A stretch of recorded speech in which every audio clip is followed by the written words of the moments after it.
Hello, everyone. Happy Friday yet again. We're at the end of June, and wonderful news. Last week, the Museum of Making Music officially opened to the public again after a year-long renovation, remodel, and basically just a refocusing of the story we tell here at the museum. We're so proud to announce to a lot of fanfare, member preview weekend kicked off last 2 Fridays ago. I forget because I was on vacation for a week. But we kicked off with a member preview weekend, and it went smashingly well. And then we opened up to the public on Tuesday, June 15th. So we've been open for a little over a week and a half now, right? Is that correct? Is my timetable? Yeah, that's right. So it's been wonderful. If you want to check out the new museum experience, please go to our website, museumofmakingmusic.org, and there you can find links to purchase admission, about our opening hours. We're open every day except Monday, 10 a.m. to 5 p.m., and then we're going to be closed on national holidays. So we've got one coming up, 4th of July weekend. We'll be closed that Sunday and then that Monday as well. But we're so excited to welcome you back to the Museum of Making Music and introduce to you all new stories about the people who make instruments, distribute and provide those instruments, and then what happens when those instruments go to the hands of artists. Artists like David Castañeda, who is our special guest today. Musician. I want to augment that by saying musician and percussionist. They are the same thing, but I, as a drummer, consider them unique to each other. Scholar and academic. So as a drummer, you never put the word scholar and musician together in the same sentence, but David is the penultimate expert on what we're going to be talking about today, and it is all about Latin percussion and Latin music, and which he's studied profusely. And we welcome Mr. Bill, too. So, gentlemen, welcome to the conversation. David, it's so good to have you here, and I humbly bow down to you because you are an exceptional percussionist, an exceptional scholar on the subject of Latin music and everything you've been involved here in San Diego and Los Angeles. So I am so excited to turn the conversation over to you guys today. Thank you, BJ. David, thank you for joining us. So great to have you here. Thank you for having me. Let me just dovetail real quickly on what BJ said. Carolyn's vision and the work of the museum staff to bring that to life is just a wonder to behold. So please do come visit us, everybody. And David, of course, you've been with us already. We're going to talk about that in a bit. But let's kick it off here. As I was reading your bio, I came across this $100,000 word called autodidactically. Did I say that correctly? You did. All right. And I looked it up, and that means you were a self-learner. So you basically taught yourself from the get-go. Was this through the music in the house that your parents were listening to? Is that what got you going on that journey? I mean, it was kind of late, to be honest with you. So percussion wise, musically, there was a lot going on, right? And the more time that I spent outside of my hometown, which is Oakland, California, the more time I realized how lucky I was to grow up there, because it's one of these special places in the country where you have just everybody right on top of each other. You have people from everywhere in the world right next to each other, like literally sharing walls, right? It's, at least the way that I grew up, it wasn't very segregated. There wasn't like communities of ethnic groups, right? So one of my best friends growing up, his family's from Palestine. My other best friend, he's Filipino, and we hung out all the time. You know, another really good friend is Caucasian. Another good friend is Latino. Everyone is just kind of right next to each other. So musically, that also kind of manifested itself in terms of like my mom loved Luther Vandross. So there was always Luther Vandross playing in the house. Earth, Wind, and Fire for my dad. He loved funk, like big band funk stuff. But at the same time, there was Oscar de Leon, who's an amazing Venezuelan salsa singer. There's Grupo Niche playing all the time. There was Trio Los Panchos, which is kind of like trio music is kind of like romantic ballads, but done in really, it's like three musicians and they sing these really beautiful harmonies, vocal harmonies with guitars. There was, rap music. When I was growing up, I was a huge fan of Tupac and Biggie and all these different like American influences and Latin influences and all these different musics from all over the world. So growing up, it was like a little bit of everything. And then I actually started music when I was, I don't know, 4th, 5th grade, right? Recorder alto saxophone. So percussion came later. Percussion came when I was kind of already in high school. But yeah, that's kind of where it was. It wasn't like one of these situations where I was playing whatever instrument by 5 or something. It was kind of a more an exploration of different sounds that I had heard growing up. Sure. And being surrounded by all the different musics from all these countries that you were, as you say, sharing walls with, that really had to sort of form a foundation, even though you didn't realize it at the time, that found its way into what you started creating as a musician yourself. So when you did discover, say, percussion in general, and then eventually, of course, honing in on the Latin percussion, you just kind of start tapping everything in the house that you could get a hold of to get those percussive sounds going? No. So the way it started, it's kind of so as a kid, I was very, I was like impatient and like mischievous, so I was in high school band, and the band teacher, there were 2, Miss Cooley, who everyone loved, Miss Cooley from San Lorenzo High. By this point, I was living in San Lorenzo, which is kind of like right on the border of Oakland. It's in East Bay. And so San Lorenzo High, and Miss Cooley was she was a beautiful person, an amazing educator. And she instilled this like curiosity in music, right? She then retired, and another musician came. He had just actually graduated from UCLA. He was a saxophone player. His name was Ben Draper, Mr. Draper. And Mr. Draper was awesome for many, many, many reasons. And I owe so much to Mr. Draper because, I was playing alto saxophone in the jazz band. But in the room, there was like an upright bass in the corner. There was a drum set. There was like all these different instruments that he would let me kind of just go play, right? Because I could play music, but I couldn't really read all that well. I was just listening a lot. So I would learn all the instruments and all the parts based on who was next to me. I didn't really know how to read that well. So I would, like, when I would get bored of the sax, I'll put the sax down and go play a little upright, and then go play a little drum set. And one day there were these congas in the back that I didn't really know what they were. I didn't really understand them. And I tried playing them, and I was like, oh, this is the instrument that I've been hearing for however many years. This is that instrument. So I got really into it. It was like immediate. Like there was a gravitation to this instrument that I didn't fully understand. And it just so happened that the dance instructor working at that same school was married to a Cuban dance instructor.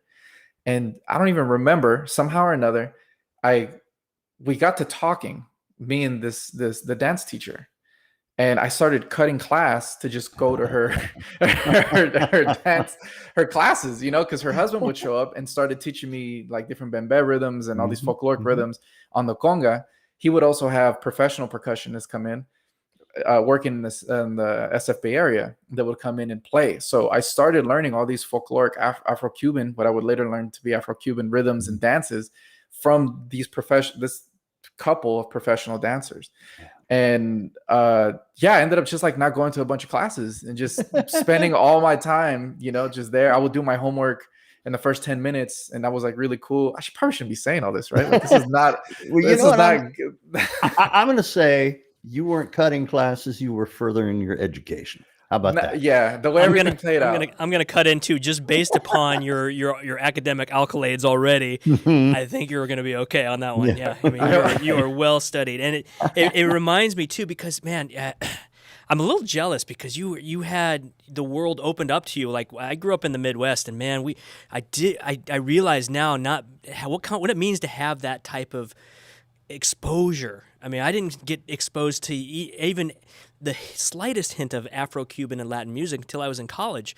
And then it was kind of like you only crack the door a little bit to see what the world on the other side looks like. And I still don't know what I don't know. I mean, there's thousands of folk genres. Like what you're saying right now, I'm like, man, I want to know what that sounds like. I don't know what that sounds like because I know it's part of the Afro-Cuban and Latin, wider umbrella of sound, but there's so many nuances in there that it's just there's such a wide world, and I was just sitting back listening to him like, man, I'm so jealous that he got all those wonderful experiences, and now he has just this worldly knowledge of all these different wonderful tradition rhythms, and the fact that you're are playing them. But yeah, I don't, caveat aside, I don't think it's any problem that you cut class to learn all these and get just enriched with all that music. So kudos, man. I'm gonna duck back out now. No, that was perfect, BJ. Preach it, because to me, David. And we talk about this at the museum a lot. Instruments call out to you, or you find your voice eventually. And it sounds like quite obviously you found your voice and you weren't even looking for it, right? Through the teacher's husband and so forth. So as you were observing, was there a point where the husband said, hey, come on over and give these a try and see what you think? How did that play out? So I remember talking to the dance, Miss Davis was her name, the dance instructor who was married to this Cuban professional dancer that I forget his name, years ago. And I kind of just showed up and, I was talking to her and she was like, well, do you have an interest in this music? And I'm like, yeah, it's, I have an interest in music, period. I like music a lot. She's like, well, what do you play? And I told her all the things I play. She's like, okay, well, if you're ever interested. That was like the first time. She's like, why don't you come like the first 10 minutes so you don't miss too much of your other class? And looking out for you. Yeah. And she's like, oh, by the way, if there's congas, why don't you bring them? Because we could use them. Right. Nice. Like, okay, cool. So I brought over the congas and the guy assumed because I walked in with them that I played them. So he's like, he's like, oh, you play them? And I'm like, yeah. I don't, yeah. So then he starts showing me the patterns and I picked it up really, really quickly. So he just started, orally just singing the patterns to me and I would pick them up really, really quickly. So he just assumed that I played, and I didn't say no, so I stayed the whole, whatever it was, the whole period. And she just kept saying, oh yeah, if your teachers let you come through. And I'm like, oh, they let me come all the time. No problem. So I would just continuously like miss class and I would do my homework such that, I never fell behind in any of the classes. And because, I was kind of a nerd, the teachers all liked me, so the first 10 minutes I'd be like, oh, here's the homework. What are we doing today? I went ahead and I did all the work for today. Is it cool if I go play congas? They're like, yeah, no problem. Nice. So I will go play. And this was my first kind of like introduction to this music. And it was, like I said, immediate. It became like an obsession. And the next thing that happened was Mr. Draper. So in the San Francisco Bay Area, there's this huge, beautiful community of Caribbean musicians, not only musicians from the Caribbean, but musicians who play Caribbean music. And there's this one band, Fito Reynoso y Su Son de Cuba, was playing at Yoshi's Oakland, which is like the club in the Bay. This place is historic. It's amazing. Mr. Draper saw that I had and recognized in me this like, obsession, but like interest in music and specifically Latin percussion. Because by this point, I just left the saxophone. I left everything else. And I was just playing congas on everything or kit. And there was only a few songs that I would jump back on alto sax for. So he's like, hey man, this really cool band is playing at Yoshi's. Why don't you go? And going back to your initial question, Bill, like the reason why I learned on my own was because we just didn't have money. We didn't have money. I didn't have money for teachers. I didn't have money for anything, So I didn't get actually a pair of congas for a long time because we just didn't have the money. So I was like, oh yeah, that's really cool. But I probably won't be able to go. And I think he realized why. And he was like, oh, well, don't worry about it. I'll just pick you up and I'll take you. I'm like, all right, but the money, and he's like, no, don't worry about it. I'll pay you the ticket. Don't trip. Just come with me. Yeah. So he came and he, introduced himself to my mother, and my mom really liked them and all this. And he took me, and it was that day that I first heard timbales in real life, because the timbalero for Orquesta Aragon, which is like one of the most famous, amazing bands out of Cuba, he was playing with Fito that night. I didn't know who these people were. I didn't really understand like the gravity of the situation, but Dr. Draper or Mr. Draper got us seats right at the foot of the stage, because Yoshi's is extremely intimate, right? Which is what you want. Yeah. And we're right at the foot of the stage, and it's before the show starting. So, a lot of people are there, and this timbaleto comes out and starts tuning up the timbales, right? Just playing. Yeah. I remember the first time he hit that rim shot, it was like a crazy. I've never felt anything like that. Like the hairs on my neck stood up, like everything just, I was like, what is that? I want to do that. What is that? I didn't understand. I didn't understand anything. Yeah. And Mr. Draper had to he was like, hey man, are you okay? Like I was, because I was during the headlights. And I remember saying to him clear as day, I want to do that. That's what I want to do. And from there it was over. Like I went somehow, I don't know what, I mowed lawns or something. I got the money for some timbales, and I would come home at 4 and practice until like 2:00 in the morning, do my homework in the mornings really quickly. And then it's obsessive. It's just immediate, I don't know. That's the passion, man, the fire of passion. And it was lit in you, and man, that's so cool. And what's great, seriously, the Mr. Draper you're talking about, the woman who was the dance instructor and her husband dance instructor, those are the kind of teachers that any student is just so blessed to have in their journey, because they see that passion, they see that drive in a student, and they encourage it. He didn't have to take you to this club, but he knew that you were already burning with this desire to play that music. And as we go on through life, teachers and mentors they remain an important part. And I know there's a few that I've read about in your bio, one in particular that we have a great relationship with at the Museum of Making Music. I think you know who I'm talking about. So I was wondering if you could talk a bit about these three, and they are Kamau Kenyatta, Leo Servin, and Julio Areas. Oh, for sure. Okay. Give us what did they further inspire in you? So I'll go backwards, right? So the way they came into my life was kind of a little out of order. So first was Leo Servin. So Leo, okay. So I got crazy. This was about 15 that I got crazy with percussion, right? I've been playing music since elementary school, but percussion, 15. I started late. Okay. But I was so crazy about it. And, thank goodness for YouTube, that I learned a bunch of the stuff like on my own, right? To the point where by the time I was 17, I was already playing professionally. And a lot of these musicians that were playing these gigs, they would see me and they would be like, oh man, this guy, this kid, he can play, he has a lot to learn, so they would start giving me gigs. And I met this guy, Leo. And Leo had toured with Miami Sound Machine and all these, nice. Just like really tremendous musician, tremendous person. And for whatever reason, he saw in me like someone to help, right? And for him, I'll always be indebted, because he stuck his neck out for me on a ton of gigs that I, way over my head. So I would show up to the gig and I would have band leaders say, you can't play this music. You're not good, And I would go to Leo and be like, what did he really mean to say by that? And he's like, oh, okay, you're playing this rhythm a little wrong. Oh, okay, you're not supposed to do this here. So he just showed me tremendous kindness, from the get-go, in a way that I'm always indebted to him, for that reason, that he just stuck his neck out. And, and then I responded by learning all the stuff that I did wrong and doing my part to make sure it didn't happen again. So then these guys little by little started to be more nice to me, like the other musicians, they started to have a little bit more respect. Okay, he doesn't know what he's doing, but he learns quick, whatever. Yeah.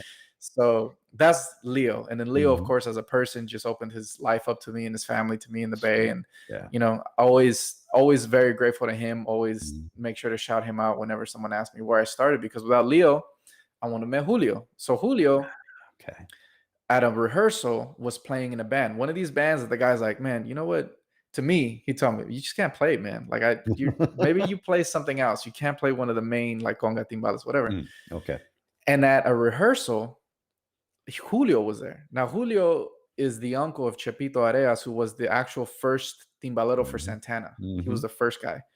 And Julio himself is a tremendous, like, genius musician. When he was 14, he was going to La ENA in Havana on scholarships, learning from Giovanni Hidalgo, Anga, Changuito, all of the cream of the crop, right? He was learning from. He learned all their stuff. And he saw me at a rehearsal. He's like, hey, man, you play really good, but do you have like anything else? You play the same rhythm. You play the same pattern all the time. He's like, who you study with? I'm like, YouTube, man. I study in YouTube, And he's like, look, if you pay my BART from Frisco, I'll give you lessons. No, I'm like, nice. How much? Yeah, it's so nice. And I'm like, well, how much you going to charge? And he's like, just pay my BART and we'll work it out. And from there started another beautiful relationship of just this master percussionist just sharing all of this information for me, you know, someone who I couldn't give them anything. I couldn't, you know, sometimes I would ask him, like, why are you so nice to me, man? You know, I can't give you anything. You know, Sure. I don't have money to pay you. I'm not like connected. And he would always tell me, you know, same thing with Leo. There's going to be one point where you're going to see some kid in your same situation. You're going to see some person, some individual somewhere, and they can't give you anything, but they need help. And you know that you can help them in some way. So the way you help me is by helping them, period. And that's it. Oh, and then he would, man, the lessons were some of the most intense lessons I've ever been to in my life, because he would share with me all of these hyper advanced techniques on conga and timbal, Afro-Cuban folkloric music, Cuban popular music, Caribbean popular music. He had all of this just in his head. And it was tough, you know, like really, really hard lessons, 4 or 5 hours straight, no breaks, you know, of just, you know, like afterwards I had to like sleep because it was just so much like having to learn all these rhythms at once, you know? Yeah. And so that's Julio. And then with Julio, by that point, when I was learning from him, then we started doing gigs together, which was so fun, because for about 2 years I was in the Bay gigging with him very often. And, you know, to be able to gig with your teacher like that, you know, is what a feeling. So that's Julio. That's Leo and Julio. Thank you so much, Leo. If you ever see this, thank you so much, Julio. I know you'll see this. I'll probably send it. I still talk to him. So he's tremendous, and he's still tremendous. And so then Kamau. So by this point, there was a fork in the road. One side was medicine. So I really wanted to do medicine. I've always loved the sciences. The sciences always, you know, they were cool. And chemistry was like really fun for me in high school. And I thought, you know, medicine was going to be it. And then my father almost died, liver complications and all this different stuff. And I kind of saw, like, I was the one taking him to all his stuff. And I saw kind of like things about the medical system I didn't like at all. I said, you know what, this isn't for me. And I'm also practicing 8 hours a day, right? Like if I really wanted to be a good doctor, I would have to be studying 8 hours a day, but I'm practicing it. I mean, that doesn't make any sense. So I decided, well, music. And I said, well, if I'm going to do music, then I have to be able to read, because still I wasn't able to read like well, you know? Right. And a lot of the professional musicians that by this point I had met had told me, look, if you want to do this seriously and you want to be able to do recording sessions and all this kind of stuff, then you need to be able to read. Yes. You can't just go in by ear. You can't do it. And I said, you know, that's a good idea. So where am I going to be able to read? Or learn how to read? And I thought, well, I don't have an undergrad degree. I would love to go to school for music, because at that point, you know, there was a lot of mystery behind being able to write music. And like I had already been writing songs of my own, but they were shorthand. You know, I wanted to be able to write arrangements because that's what I was hearing. But I didn't know how to do that. So I ended up at UCSD after, you know, long story short, UCSD, I applied to UCLA. Well, I guess I can tell here. So I applied the UCSB, UCLA, and UCSD, right? For music. I had the grades to get in. That wasn't a problem. The problem was you had the audition for UCSB and UCLA. Yeah. And you had to give them whatever etude you were going to work on, whatever. UCSB was classical. Or if you wanted to do percussion, it was classical percussion. UCLA was jazz or classical percussion. So I either had to play kit or classical snare or something. And I had to send them whatever I was going to read at the audition. I'm like, well, can't do that, you know, because I know nothing about classical percussion or whatever. And I'm not that good on kit. So I'm just not going to get in. I had been playing kit, you know, but swing straight ahead, I was still learning. Yeah. UCSD was like, just come on down. Like, well, you know, of course, UCSD. And then I visited and I'm like, oh my God, this campus, this place is tremendous. This place is gorgeous. The campus is amazing. Yeah. I like looked in and I started to talk to counselors, and Eileen Voriades, who has since retired from UCSD. I owe her so much because, so anyways, long story short, I picked UCSD because they were going to let me study whatever I wanted. UCLA was going to be jazz or classical. UCSB was going to be classical. I wanted to study jazz really, really, really intensely, because one of the other musics in the house was always jazz. And I loved the harmony behind that music, right? There's a lot of rhythm in Latin American music, a lot of rhythm in American popular music, funk and things like this. But the harmony in jazz I always loved. I wanted to study jazz, but as an arranger, I didn't want to really study percussion. So I wasn't going to get that at UCLA. I wasn't going to get that at UCSB. I thought that I can kind of finagle my way to doing that at UCSD. So I chose UCSD. And then the minute I stepped foot on that campus, I loved it. So that's my choice, UCSD. Kamau happened to teach jazz at UCSD. Okay. And this counselor, Eileen, I remember walking in and I'm just, brash 19-year-old, like, just, aren't we all at that age? Just like sometimes I wonder, like, how were people so nice to me when I was that age? It's so embarrassing. But I sit down and I'm like, she's like, well, what do you want to learn? I'm like, I want to learn how to arrange jazz music. I can't read and I play congas. She's like, They love a challenge. Yeah. So she goes, well, the person you need to talk to is Kamau Kenyatta. I'm like, who's that? She's like, go to this room. He's going to be there. Okay. So I walk over and I'll never forget this. I walk in and he had just finished the jazz ensemble teaching it. It's a ensemble, a student ensemble. They play all different kinds of music. So I walk in and he's like talking to some student, of course, after class, the professors always have questions. And I just walk up and just stare at him. Because that's what happens at gigs. You just walk up and stare, and not stare, but like you walk and wait to talk, right? I didn't really, you don't do that in academic settings. There's a little bit different way to interact. I didn't know. So he just keeps looking. He's like, do I know you? And I'm like, not yet. My name is David. No, and the good answer. Right. And the student he was talking to just like walked away awkwardly, because they're like, what's going to happen here? And I'm like, my name is David. I play congas, a percussionist. I play in the Bay, blah, blah, blah. I play all this, And he's like, okay, yeah, how about you play for me? There's some congas in the back. Because usually when people say they play percussion, it's, maybe a problem. I don't know. So then I bring him out and he's still talking to students. And he's like, yeah, play me something. And I just start playing what I play. And he like immediately comes over. He's like, you're done. Put them away. Come on Monday. You're in. Don't worry about it. Great. And from there on, just started like another really beautiful relationship that I owe so much to Kamau that I wouldn't be able to really say quickly here. There's so much that he's taught me how to do musically, but also as a person. He's guided me academically.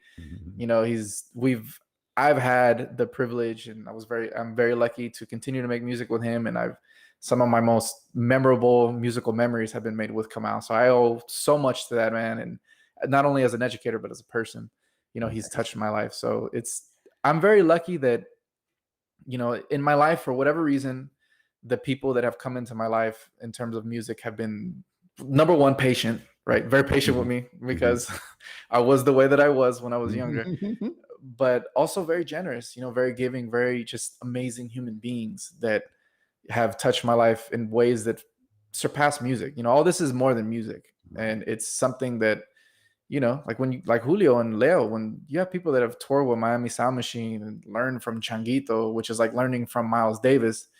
And they're just like, yeah, man, just sit down. I'm going to teach you some things. And I don't care what you do with them, but just make sure you help somebody else with them and learn this.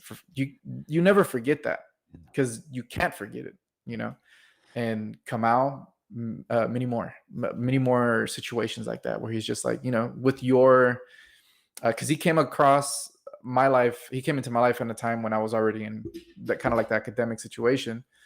And he would always tell me, well, you pay me back by using your degrees and your pedagogy and all these different things that you have to make sure that the people that you teach are better off after your classes than they were before them, to whatever extent you can do.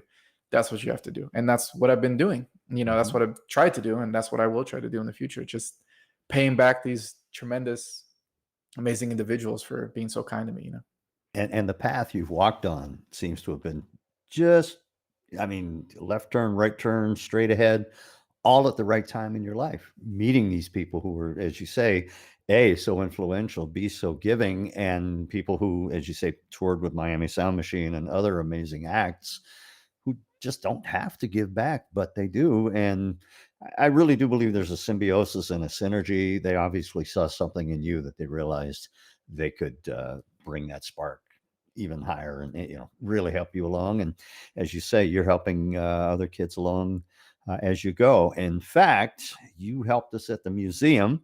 We're going to get to that in a second, but I do want to say one of the questions, David, we get, or one of the questions I ask all the time when kids come into the Museum of Making Music is, so what instrument do you play, or what instrument do you want to play? And more often than not, they say drums. Now, do you think it's kind of an intrinsic desire to play percussion because it goes all the way back to those very earliest of instruments when it was sticks and rocks and bones and conch shells? Do you have a take on that? I mean, is that just in us all?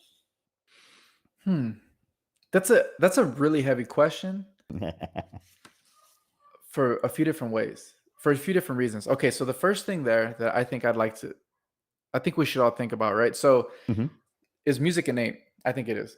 I think it isn't something we learn as much as it is something that we do, right? It's at this point, I think it's like language. It's baby's cool, right? So when you see a small child make eye contact with their mother or with their father, and the first thing they do is coo, that impulse is innate, right? It's not, there's very few other animals that look at another animal and make sound towards that animal, right? That's a very innate thing that I think that we do, humans do. And I think that's something that has happened across our evolution, right? As a species, to use our voice box to transmit ideas. I think that has become innate, right? That's not something necessarily that other animals do. I think, I'm not a zoologist, but I think it's innate.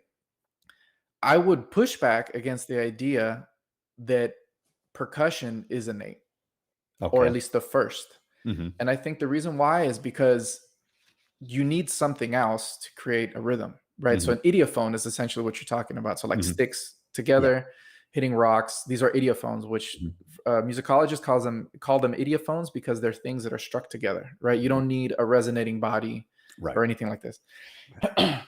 But you still need to have that thing in order to make it. What's more intuitive and what's easier is actually the human voice. So when we're talking, even in this speech that we're doing, our talk right now, we're not talking monotone in the sense that every word that we say is the same pitch. There's a melody in the pitch. And I think actually what's more innate, even the percussion, is singing, because we do it even as we talk right now. There's different tones that we're using. And in certain tonal languages, there's many African languages, many Asian languages that are in fact tonal, where the meaning is directly connected to which relative tone you're speaking. Right. So I would say actually that singing is perhaps the most primordial, if you want to say that, the first step. Then I think it's rhythm in terms of what music, how music has developed for us. And then the last thing I would like to say, I think that's important to say on that, is the sociocultural aspect, right? So usually what happens when people think of like idiophones struck together, they think of African music, right? Or usually djembe is in there, something like that. Or when we think of like primordial music or very early music, we think of African music, right? Usually that's kind of like the discussion, right? What's interesting is you never really hear this with like Chinese music or Arabian music, right? And Middle Eastern music or any other music. It's always like African that has this quote unquote primitive like title to it. Really because Africa is associated with rhythm, right? So like there's so many rhythms in Africa. This isn't a lie, but there's also worlds of harmonic texture in Africa. There's harmonic systems in Africa. The continent of Africa has given music, our art as a species, so much that to just say it's like rhythm would be wrong, right? And it's also, it comes out of this narrative like the noble savage stuff that kind of is like big in the early 20th century here, but also this underlying hierarchy that we tend to kind of take for granted, where rhythm and idiophones are at the bottom, symphonic music's at the top, right? And we have to, I think everyone should be very cognizant of challenging that hierarchy, right? Because when you look at, for example, like Ghanaian funeral music, where they use that instrument there, and they also use these huge drums called fontanfrons that they actually speak proverbs on those drums, right? And because the Ga language is tonal, you can recreate actual proverbs on the drum. Like someone could understand them. You can't do that with a violin. You can't do that with an orchestra. And the way these things work is so complex. You know, the way to be able to do them correctly is extremely complex. In my opinion, they're right on board, right on line, right on the same caliber as anything that came out of Western Europe. The thing is, we have inherited all these ideas, right? And these narratives that are kind of unseen. And I think that it's important to always remember that, you know, folkloric music, son jarocho, is amazing, super complex music, very difficult to play, years and years and years of practice to be able to pull that music off correctly. But that's seen as a folk music, that's seen as like less than, as opposed to, you know, whatever you want to say, not even Western classical, but any other, you know, sophisticated music.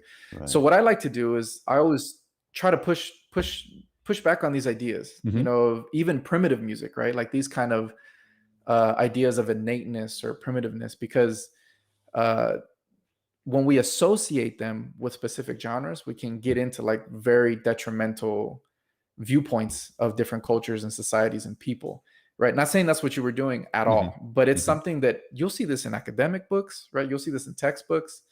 You'll see this in everyday, like, you know, colloquial parlance, whatever, like ideas. You'll see this in ads a lot. And I think it's important for us to have these conversations, because it doesn't necessarily allow us to see what's actually going on. You know what I mean? Which is that all these musics are super, super sophisticated, and there's a lot of popular music that isn't. Right?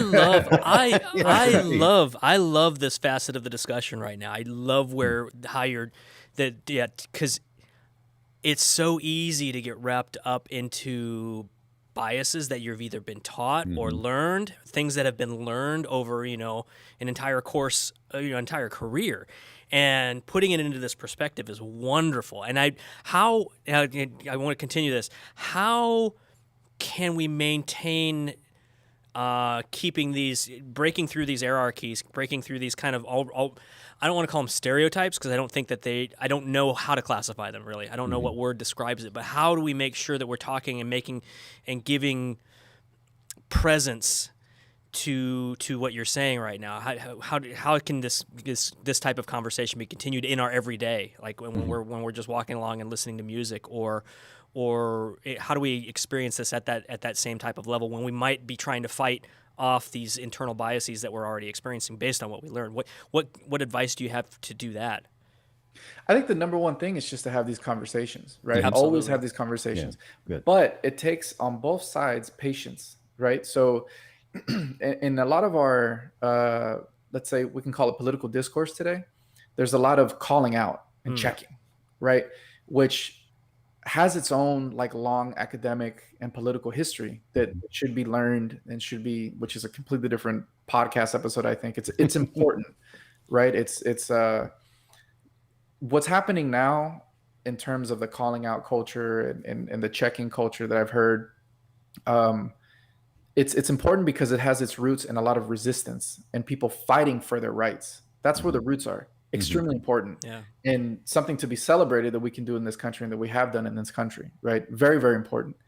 The problem is that when someone is always primed to check someone, it means that the person that will be checked will not be checked all the time with respect and understanding. Yeah. That's the problem. Yeah. So if someone is not aware completely of maybe an unproductive viewpoint they have on something, right? They might be unaware of that. They might be unaware of, like I was playing a gig one time and an audience member raised his hand and said, we're playing a fusion of Middle Eastern musics, Egyptian musics. My friend was playing oud, Gabriel Lavin. I was playing bongo, and another friend of ours was Sam was playing accordion. It was fusion stuff.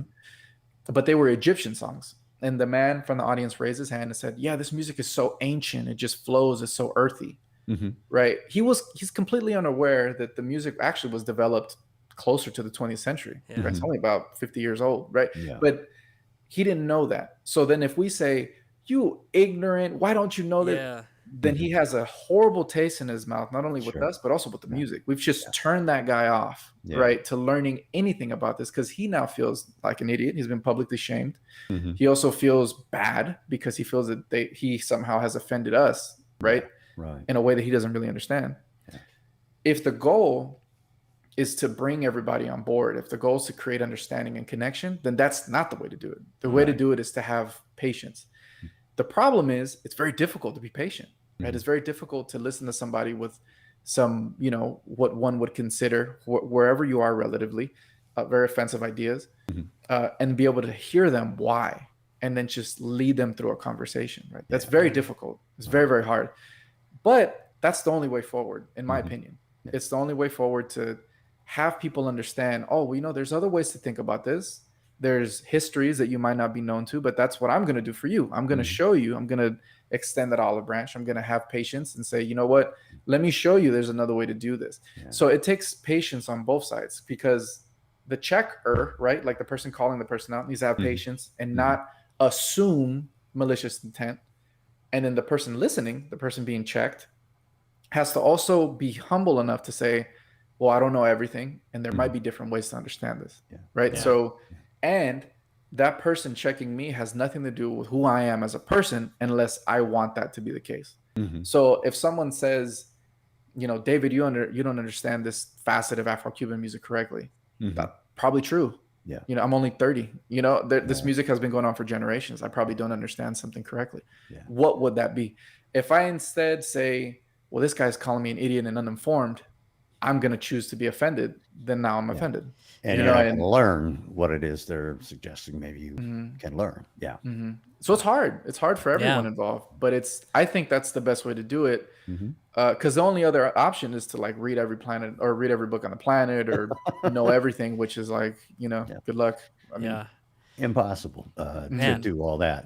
Yeah. I'm so glad you brought up that point, because as soon as you started talking about, this is how the ancient music of Africa, and then no, and I had to ask myself, do I do that too? Because I'm like, then I had to think, I'm like, oh man, I need to flip this on its head and just reconsider what's been.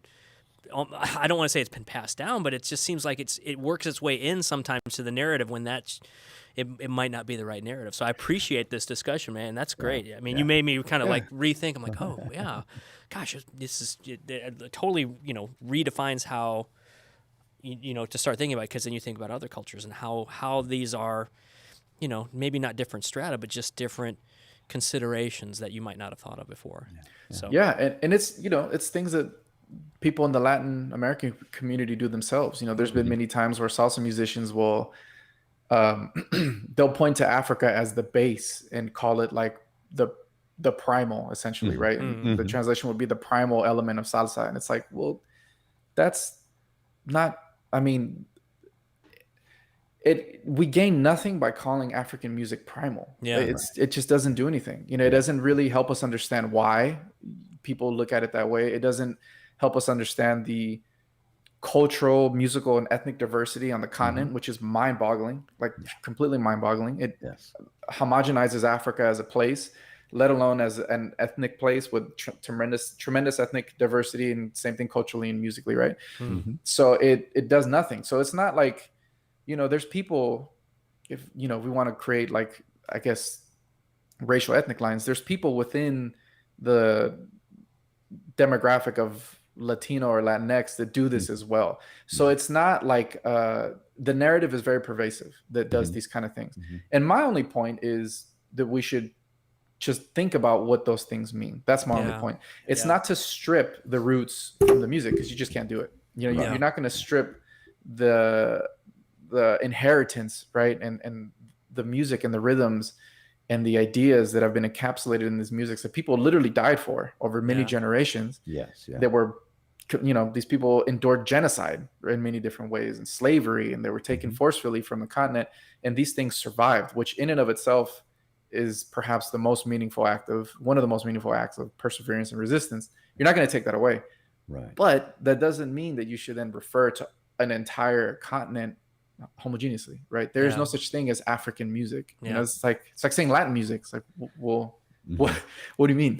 What do you mean Latin music? But that's why I'm the first to say is like, there's so many styles and so much depth to any, like I said, these umbrella, and I have to wrap my arms around it, because it's I hate trying to figure out what a classification is, because it just, you can either just boil it down to too minimal, where it doesn't give it doesn't give credit to everything that the broad scope of everything that's out there. So I appreciate this conversation. It's made me think. I'm like okay, just trying to stay vigilant in my own mind of how I'm thinking about music and how I'm considering every possibility that's out there. So I appreciate that, man. That's wonderful. I'm glad we had this discussion point. Yeah. Sorry, carry on. I love that. Sorry, I took us off on a tangent there. I apologize about that. That's great. No apology. It's a great tangent. And David, I love your answer to my initial question, because you're right. The human voice really is that first expressive instrument that we are all born with. Matter of fact, a couple of weeks ago, we had Julia Jordan Commanda on the show. And one of the things she said during the show is we are all musical. We're all born with music in us. So true. And you've just given us a huge, wonderful lesson on keeping your mind open and aware that every part of the world is full of so much music, so much rhythm and melody, harmony that all congeals together. When I was a kid, we used to listen to an album called Missa Luba, which was the Mass, actually from Africa, and so much beautiful melody, harmony, rhythm in that piece that they sang. So let's jump back here to our world, the museum, because you, David, helped us recently with our virtual tour program. I'm gonna have to give a nod to, really the whole staff. Elisa came to us with a proposition.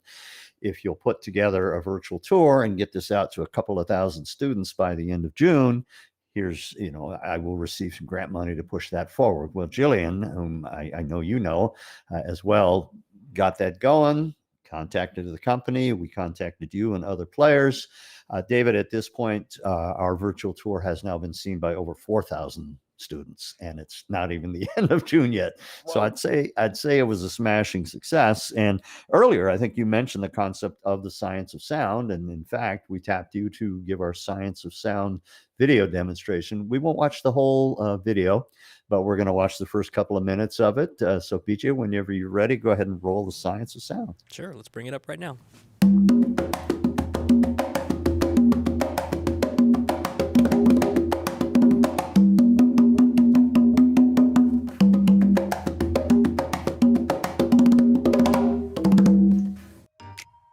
Hi everyone, I'm David Castañeda, and I'm so glad you're able to join me here at the Museum of Making Music. While you're with me, I'd like to talk a little bit about how sound, and specifically how some of our instruments make the sounds that you hear in the music that you like to listen to. Today we're going to learn about 3 things. Number 1, what causes sound. Number 2, how sound travels. And number 3, how differences in sound waves cause sounds to be high or low. Have you ever been curious about how sound is made? What causes sound? How does a sound begin? For a sound to start, there must be first vibration that causes a disruption in the air. The word vibration is a key factor here. Vibrations are tiny back and forth movements in the particles all around us, and everything that makes sound must have something about it that vibrates. Put your fingers right here on your throat, and let's say rock and roll. Did you feel anything? When you talk, your vocal cords vibrate, and that's what makes the sound. I'm so lucky to be here at the museum, where I'm surrounded by music every day. Music is definitely a type of sound. Let's look at some of these instruments. They all have something about them that vibrates, causing different sounds they produce. Take a minute to think about your favorite instrument. What do you think causes its sound? What part do you think vibrates? Some instruments have strings that vibrate when they're plucked or when they're strummed. Some have mouthpieces with reeds that vibrate.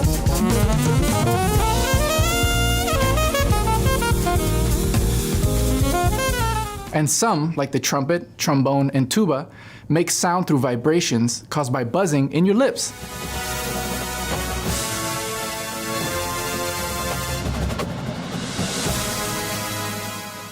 When I hit my conga drums, the surface vibrates and creates sound that way. That's still the coolest thing. I love those videos. And I think as far as, the concept of taking what you've learned and paying that forward to those who are still learning, I think we've had gosh, 3,000, 4,000 kids already It's through that 40, program. over 4,100. I Yeah, believe, so it's, BJ, I mean, what you've done to help us out has helped out, thousands and thousands of students all across. I think we've had our furthest one here in the continental United States has been from New York. Is that right, New Bill? York. Yeah, Yeah. that's So correct. Yeah. super cool, super cool. Yeah. Thanks for being a part of that, David. Oh yeah, it was fun. So Yeah. that's the first time I've actually seen it. So that's Oh, That was very just a cool. small clip. Too. I think it's Yeah. like an 8-minute presentation that the students get. So it's a lot of fun. It Nice. is. Yeah, David, I'll send you the link to that so you can watch the whole video.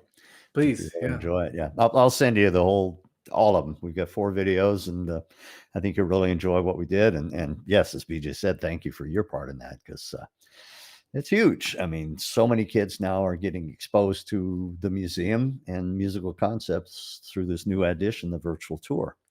So I don't know if there's an answer to this question, but let's go back to Latin percussion itself specifically at this point. I feel the roots are very deep seated. If you were to hold up a world map and sort of trace the origins, what countries would we see in that roots of Latin percussion? Oof. Okay. So as we know percussion today, right? So let's start with, let's say, Caribbean music, that most of the people watching this, if we're going to say the United States, most people would know people like Santana, right? So Yeah. if we think of a band playing Santana music, or even his own band, you're going to have congas, timbales, really congas and timbales. So congas, actually, they're very much a Cuban instrument. That's where they were made in the way that we understand them. They're Cuban. They have roots in macuta drums, which macuta, that music and those people come from Africa. They're African, one of the African ethnic cultural groups that were brought over forcefully to the New World by the Spanish.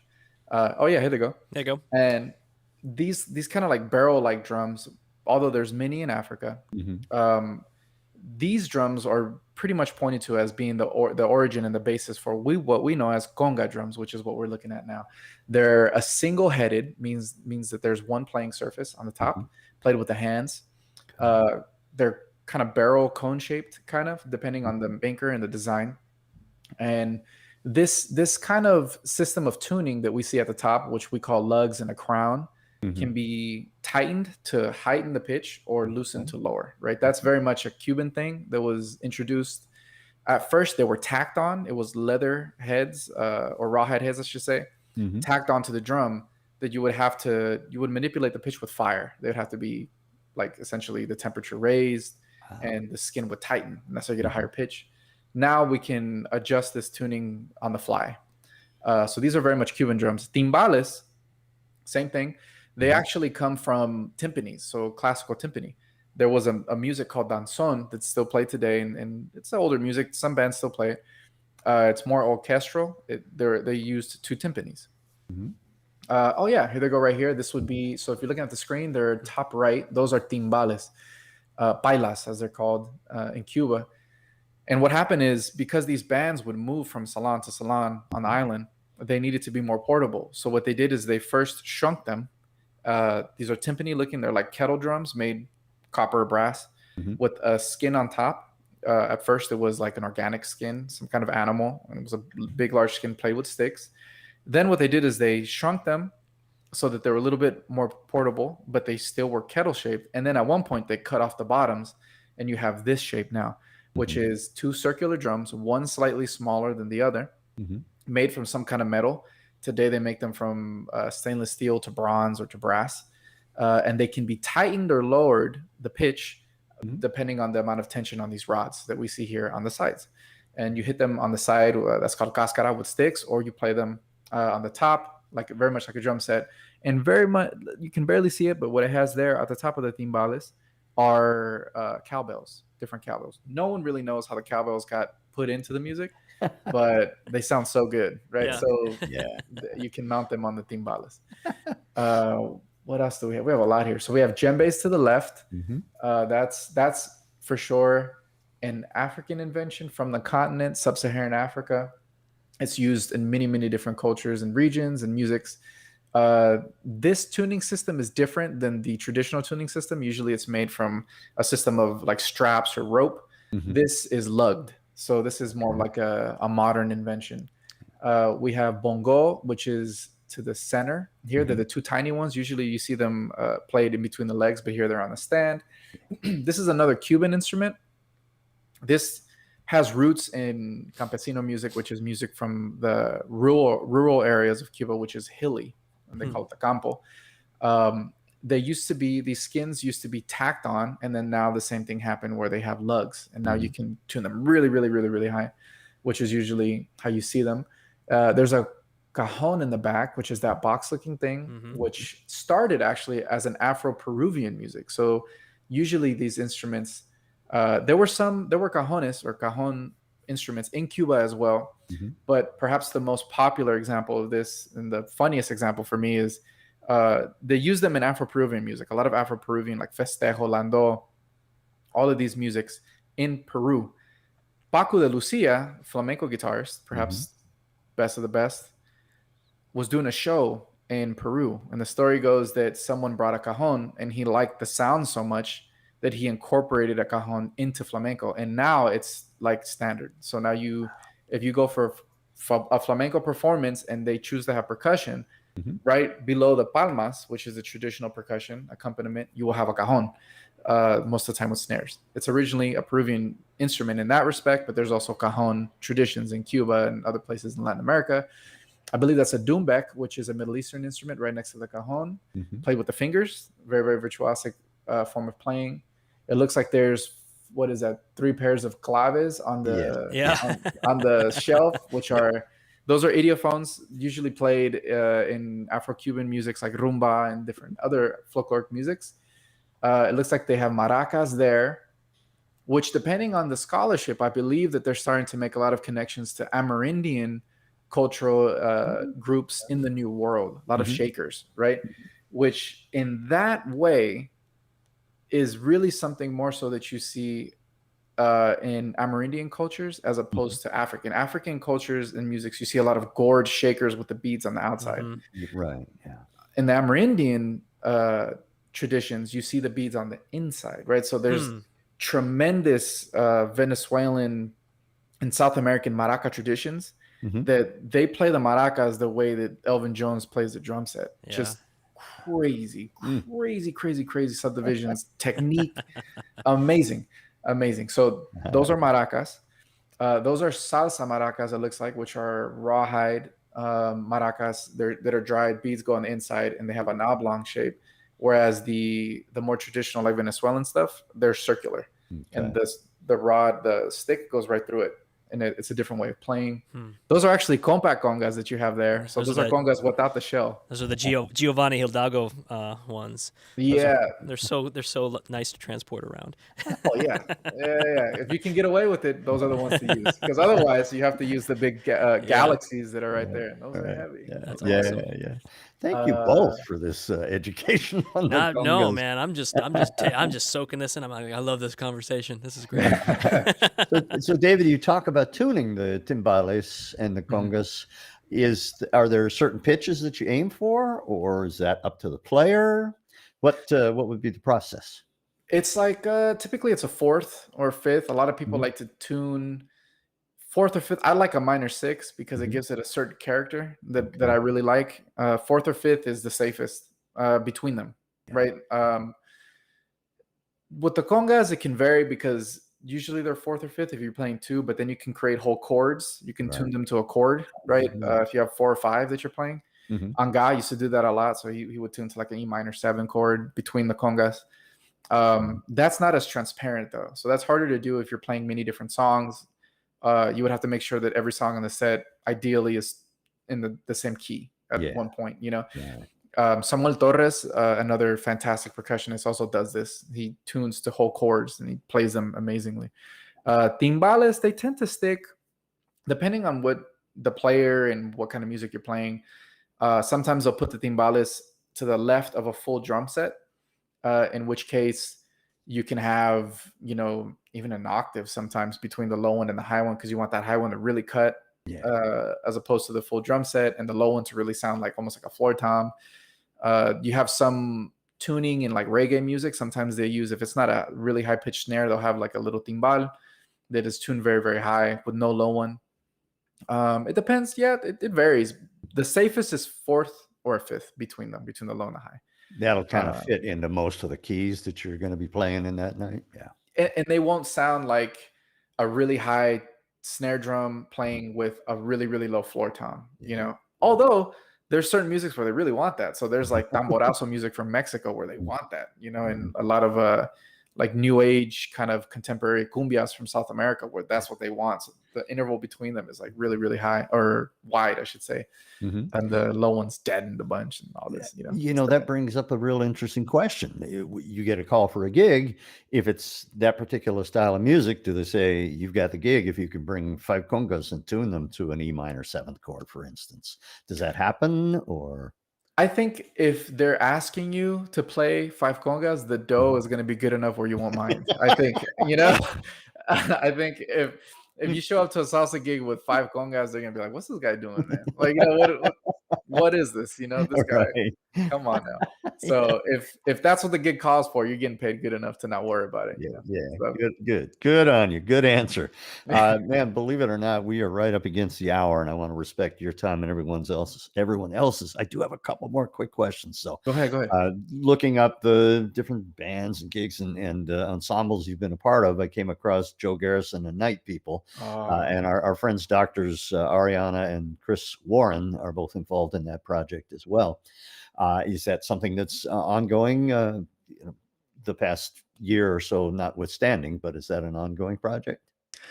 I think Joe has been writing a bunch. I was part of that project, which is years ago now. I believe that was like 2014 that I played with them. So it's some years, and he's come out with other projects. And like anytime Joe calls me, I'm there. It doesn't matter. I don't care what. I'm there because the music is amazing. He is a genius arranger. And he always gets like the best people to play in his bands, you know. So any kind of way I can stick myself in there, I'm happy doing whatever. It's tremendous music. He's come out with other projects. I think Book of Gratitude he came out with, and then there was another one that I was in LA for 7 years, so I was like out of the loop, getting my doctorate up there. So it was a hard drive. So I wasn't part of every one of his projects, but I highly recommend everyone to go check out Joe Garrison, check out all of his stuff. He's amazing. The music's wonderful. The musicians are wonderful. So I'm itching for him to come out with new music. That's definitely, I'm like such a fan of his and now you're back in town, right? So you can take the call. Yeah, good. I'm gonna start blowing him up. Hey, Joe. Congrats on your doctorate, by the way. That is one heck of an achievement. Yeah, Thank you. And then one more thing.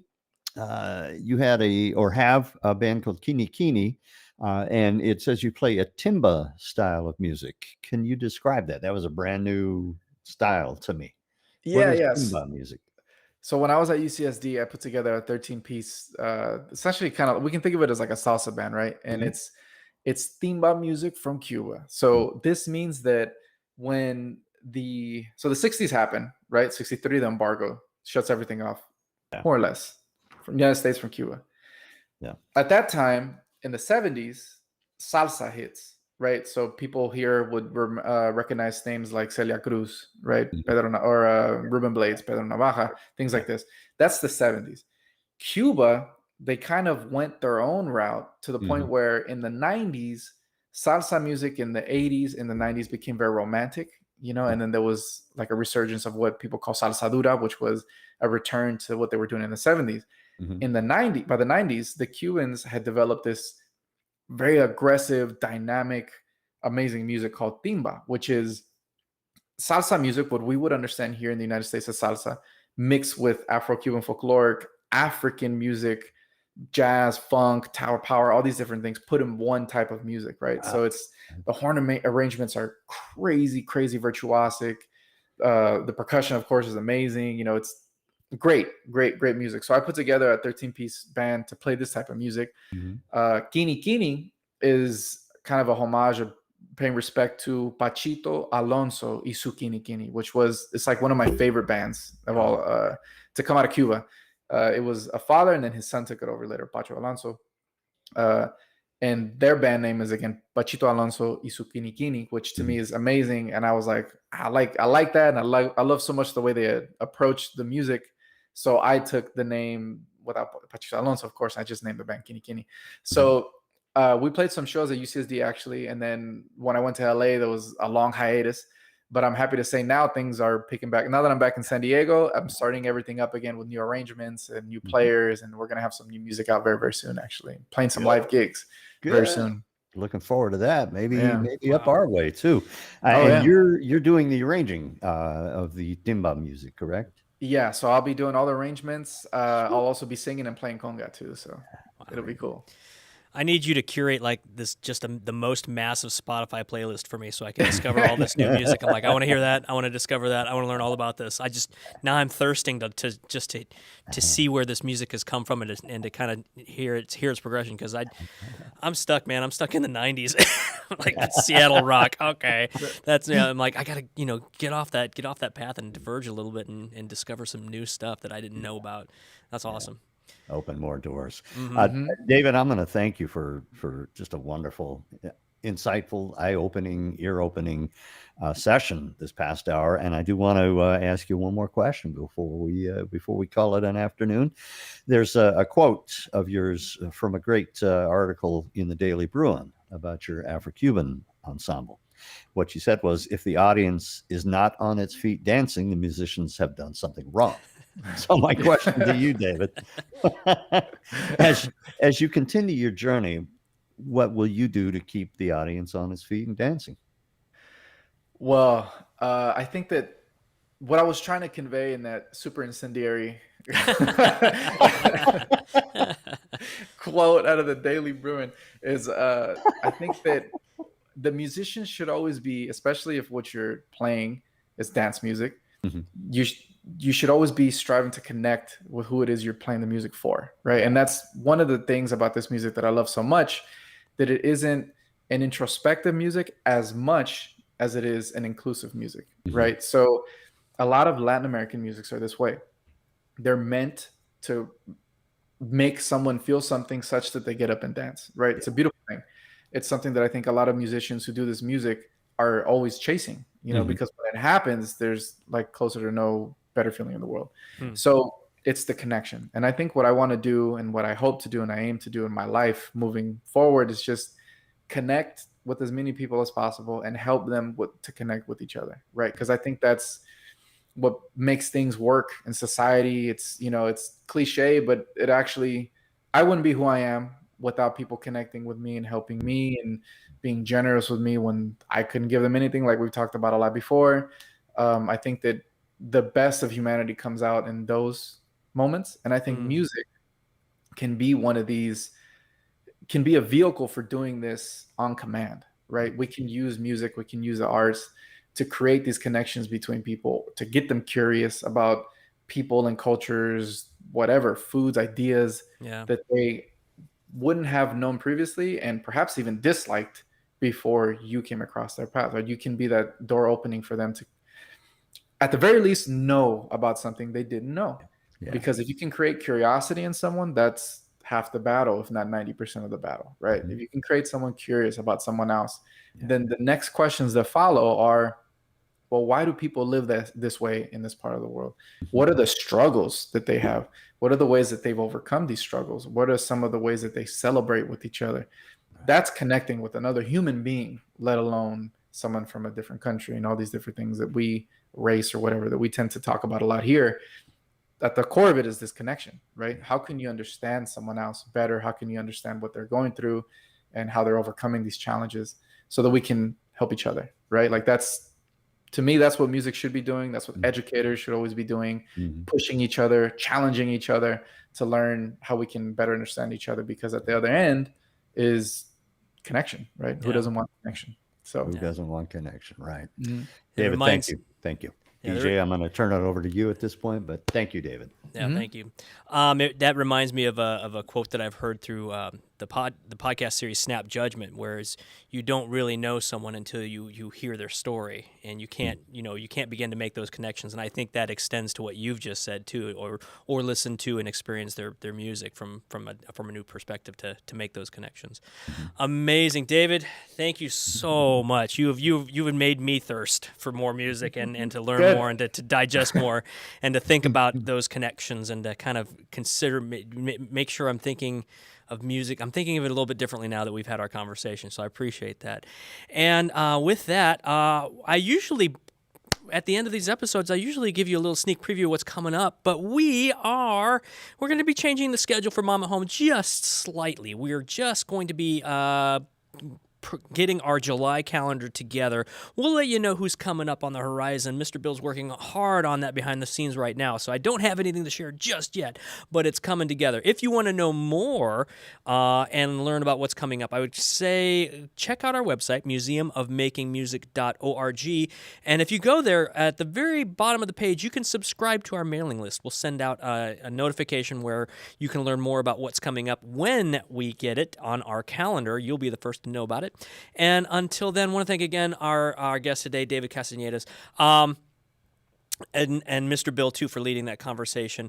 Let's go ahead, and we're going to jump back. Something that I overlooked, David, I apologize, because I did say we would talk about your new music and your podcast. So let's share that with everybody before we sign off. Oh, yes. Sure. Really, really quick. I just wanted to make sure I promote a few projects here that I think are very, very meaningful for San Diego and very, very fun. So the first one is Maracuya. Maracuya is actually a timba band, actually, what we're talking about. And they're bringing this same music with some of the best musicians that we have here in San Diego, led by Diego, who's an amazing, amazing percussionist here in San Diego. I play conga in that band. And we've done a few shows, and we have shows coming up. So please check out Maracuya Band on Instagram, or just search on Google for Maracuya Timba San Diego. Maracuya is like a passion fruit in Spanish. Cool. So that you can find it that way.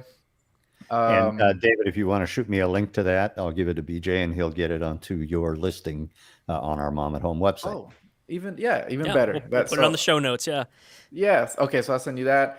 Of course, every Thursday night there's live music at the Tin Roof, led by my really, really good friend Mike Benj. I know him as Miguelito. He's a trombonist, tremendous. Not a connector, but also musician, and he leads just a wonderful, we call it a hang. Musicians, we call it a hang, but it's dancers, amazing dancers come that are tremendous people, but also tremendous artists in their own right, and they come to hang and they dance to the music that we create every Thursday for free, which you can't beat. That's at Tin Roof downtown. I also have a podcast, People Plus Art podcast, where I'm taking everything that I've learned in the doctoral experience and my research and everything, and making it, the goal is to make it accessible for everyone, right? So take everything that we've essentially talked about today, put it in podcast form, and interview just very interesting, tremendous, meaningful people that I find meaningful across many different disciplines. So it's not just music. There's DJs, they're like a songwriting duo, many different kinds of people, and I hope to expand it in the upcoming months to even outside of the arts as well. So that's what I got going on. I want to make sure to give live music in San Diego its due, because now that everything is opening up, these musicians are coming out of their caves, and they have a lot of music to share with everybody. And I think audiences are hungry for music and for connection again. We've just been disconnected for far too long. So one more question: what time Thursday nights at the Tin Roof? 8 to 11. It's tremendous. Perfect. Such a good time. Awesome. Oh, Bill Caballero has another jam Sunday. You know what? I'll just send you all these links, and then you can just there's a lot of music. There's a lot of music happening. Link us up here. Yeah. Okay. Sounds perfect. Okay, that's all I wanted to say. Thanks so problem. much. Thanks, David. Thanks, David. All right. Well, with that, I think we're done for today. Thank you, everyone, for joining us. So happy to see you here for the live audience and for Mom at Home. Until next time, we hope to see you again on our next upcoming episode of Mom at Home. For more information, go to museumofmakingmusic.org. When that's happening, you will find out. All right. Take care, everyone. Oh, and come visit us at the Museum of Making Music. We're open. Come on by. We miss you. So we'll see you then. Take care and have a great weekend.